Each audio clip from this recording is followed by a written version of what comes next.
Hey guys, Ethan here from Extreme RC 4x4, and today what I want to show you is the new flatbeds I'm making for the team associated CR12 with the FJ45 body. That's what it's specifically made for.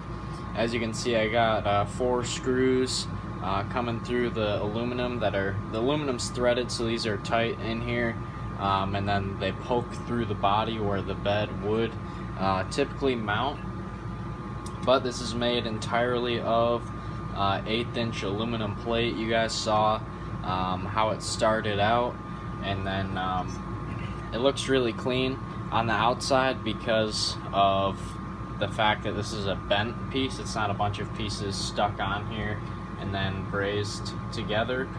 It's just one giant piece that I bent around, and then of course the floor, and then the subframe pieces, and this back piece, which I might make some 3D printed light housings for in the future. But as you guys saw, it all kind of just hooks together, so I try and design stuff like that to make it easy on my part to put it together, but it also makes sure that everything's really precise and that it should all fit. So that's kind of the idea behind designing things to work together, I suppose you could call it, that I've gotten better at over time, and how you need to design the flat piece to be able to bend in the correct places and all that fun stuff. But I wanted to show you guys how it goes onto the truck and how it looks once it is on the truck. Give you a better look. That cross member that I had in here doesn't stay with the flatbed. It's just something I use to hold everything together before I get it brazed and it gets its own strength. But this is 11 ounces. I weighed this one, and it takes 1.5 sticks of that brazing rod I had went into this, I think.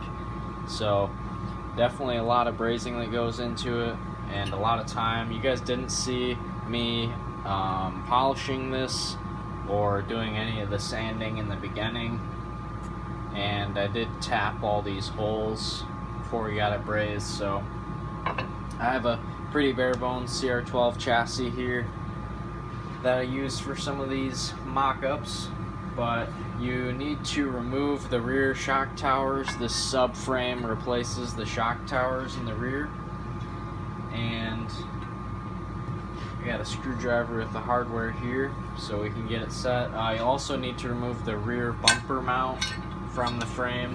That doesn't work anymore with this flatbed.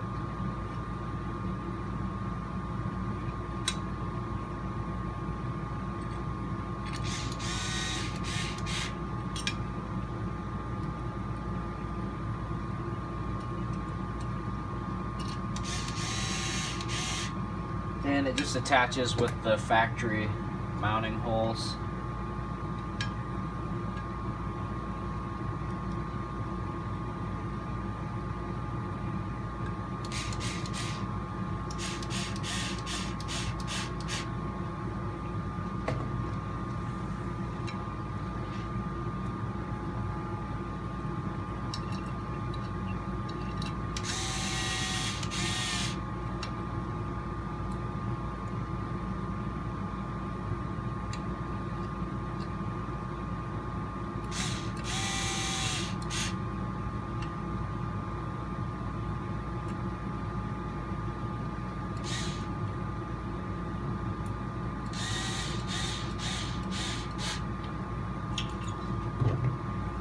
Alright, so it's really that easy just to put it on, aside from removing the shock towers and that rear bumper mount. And then when you put the body on, I did buy this body. I just honestly have not had the time to put all the details on it. Just been swamped busy lately, but I'll show you guys. The studs just slip into the body, just like that, and then you'd put your body pins in, and there you go. It's really that easy, and that way the back half of this body isn't flopping around once you have the pins on. So that was the best idea that I could come up with that didn't involve putting a bunch of holes in the roof to run some body pins up to. I do have these Boom Racing Baby Hustler tires on here. They are 3.74 inch tall tires, so as you can see, we still have good clearance for those. Customer contacted me and wanted something that would clear larger tires. I guess he's having trouble with the with the stock bed. Some other things to note is when I was designing this, I guess I didn't go, it's not like your standard flatbed that would just run straight all the way back and then to some 90-degree corners. It's tapered 45 degrees here. I'm not sure how far back, but you get the idea looking at it, so that you get a better departure angle, kind of like the cages that are on the axial trail honcho.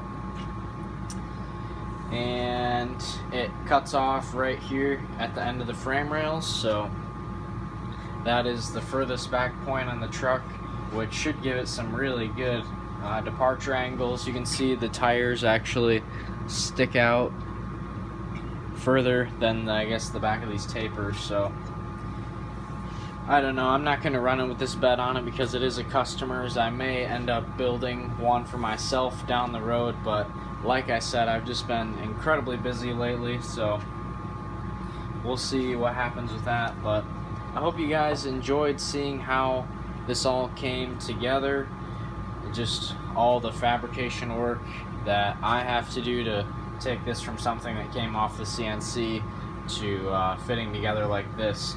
And I guess another thing I should mention is these spots you can see here that I filled with the brazing rod are cut out because the floor of the flatbed actually has little tabs that are inside of these cutouts, which helps line everything up, like I said, and make it all fit together. So that's why those are there, if you didn't catch that when I was putting it together.